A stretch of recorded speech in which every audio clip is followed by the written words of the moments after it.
Hello, good evening. My name is Dr. Chudi Ufondu, the convener of Snowspirations and also a co-convener of Ask the Gynecologist, ATG. This evening, we're going to talk about hormone imbalance. Hormone imbalance. I'm sure you've wondered why sometimes you feel bloated. And I'm also sure you wonder why sometimes you feel irritated, and no matter what anybody does, you don't really feel good. You just feel like you're out of shape. When I mean out of shape, I mean out of shape physically and also emotionally, psychologically, and spiritually. There are certain times in the month you feel like this is not your body. So your body is more like a borrowed concept. Most of those not feeling okay, feeling bloated, easily irritable, and what people call mood swings, they are all manifestations of hormones. So, what are hormones? So, hormones are chemical messengers. So, picture hormones like messengers that go about communicating with different aspects of our body. Remember, your body is wired like a unit. So anything that affects one part of the body affects the totality of your body.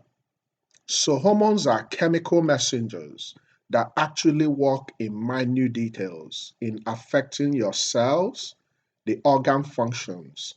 So remember, the cell is the basic unit of functionality. So we are all made up of so many cells. Our cells make up the organs. Our organs make up the system. So we have so many systems. Hormone imbalance actually impacts one of the most important systems in the body, the reproductive system. Hormone imbalance can impact all the other systems, but we're going to talk about the reproductive system because that's actually our area of interest. But hormone imbalance can affect your heart, it can affect your GI, it can affect your breathing, it can affect your sleep, it can affect any areas in your life, including your brain. So, but we're going to hone in into the reproductive aspect of hormone imbalance. So, when these chemical messengers are either higher or lower than the expected range, then they can begin to give you some signs. Naturally, hormone imbalance is expected in a woman at certain points in her life. So it's expected at that period in time you ovulate. So within the period of your ovulation, your hormone will switch.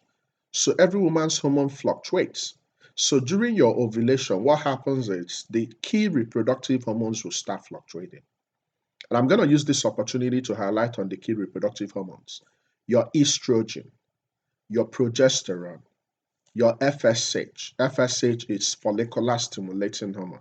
Your LH. LH is the luteinizing hormone. Your prolactin, your insulin, your thyroid hormones. These are all important hormones in the body that must function so the body can function as a unit. So, specifically, there are key reproductive hormones that go up and down in a woman's life. So, when you enter your puberty, puberty is a stage in a girl's life when she transitions into an adult. So during puberty, you start developing breasts, you start developing sexual characteristics. Like your reproductive organs will start developing, you start growing hairs, you start having acne, and all those manifestations. They are all expected. So, but when the level of the hormones switch, by the time you move from puberty to another phase in your life. So from puberty, you move into the reproductive phase in your life as a woman. It's expected that the hormones will be fluctuating. So that by the time you finish your reproduction, you go into the stage we call the perimenopause. Then you finally go into the menopause. When you get to menopause, everything packs up. You're no longer producing your eggs. You're now done with reproduction. So during your ovulation, which is simply the release of egg, your hormones can fluctuate. One of the fluctuations in hormone during ovulation is what we call LH surge. So during ovulation, your luteinizing hormone will signal that the body is about to release the egg by going very up. If this time is well targeted, when you meet your partner about this time, you're likely going to get pregnant. Also, important hormones in the body, when they fluctuate, they can lead to a lot of symptoms. So, 'cause some women can notice irregular period, acne, mood swings, GI issues, difficulty in having a baby because your reproductive hormones must be within a particular healthy range for you to be able to have a baby. So, naturally, your hormones can stay imbalanced during your puberty, during pregnancy, during menopause, and also if you take a couple of medications. There are some medications that can also affect hormone production. There are some chemicals in the body. There are some chemicals in your environment. There are some chemicals in your office. There are some chemicals in your kitchen. There are some chemicals in your bedroom that can also affect your hormones. Everything is important in hormone imbalance. So there are so many toxins in our environment that over time they go into our body and they damage the good hormones, which over time will now cause problems. There's another factor which plays a role in hormone imbalance. Stress. Stress is a very big killer. And when I talk about stress, I talk about avoidable stress because life itself is stressful. So everybody is stressing. The only time you stop stressing is when you've gone down 6 feet. But there are manageable stress, there are avoidable stress, then there are unavoidable stress. So think about the stress of sleeping, think about the stress of waking up, think about the stress of getting ready to go and fend for a living. They are all stresses you can manage. But when your body goes into overdrive, when your body produces a lot of what we call cortisol, cortisol is the stress hormone. When the level of cortisol in your body is very high, it puts the body in an overdrive mode. And what happens is cortisol will go into the body reserves of progesterone and start mopping progesterone and start converting it into cortisol because our cortisol gets us ready. So cortisol and adrenaline, which is another important stress hormone, it's like the action hormone. So that's the fight, fright, flight reaction. So imagine yourself seeing a lion. What do? You take off. Even if you're lame, you definitely take off. That's the function of your hormones. So when you're stressed, when you have a lot of anxiety in your life, you increase the level of cortisol.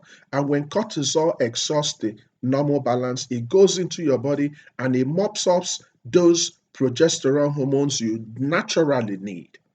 And your progesterone is very important in reproduction because it's the pregnancy maintaining hormone. Besides the fact that it's the pregnancy maintaining hormone, there are so many other important functions of progesterone in the body, of which when you don't have enough level of progesterone in the body, you can have miscarriage. So most women that had miscarriages, when we check their hormone profile, we discover that they don't have enough progesterone. And when you don't have enough progesterone in your body, guess what happens? You are creating an estrogen world. So estrogen will be in your body unopposed, causing a lot of havoc. Everything in life must be balanced. So when you have this hormone imbalance, like I mentioned, it can be due to a whole lot of factors. So many women will be like, Doc, how can I fix my hormone? How can I do this? How can I do that? The key in management of hormone imbalance is to discover where the source is coming from. So some people can have weight issues. Maybe you added excessive weight, or maybe you lost a lot of weight, or you're not sleeping properly, or you're drinking alcohol, you're smoking. They can all fluctuate your hormones. So the key in managing hormone imbalance is to pinpoint the cause of hormone imbalance. If you can pinpoint the point of hormone imbalance, you would have solved the problem by 50%.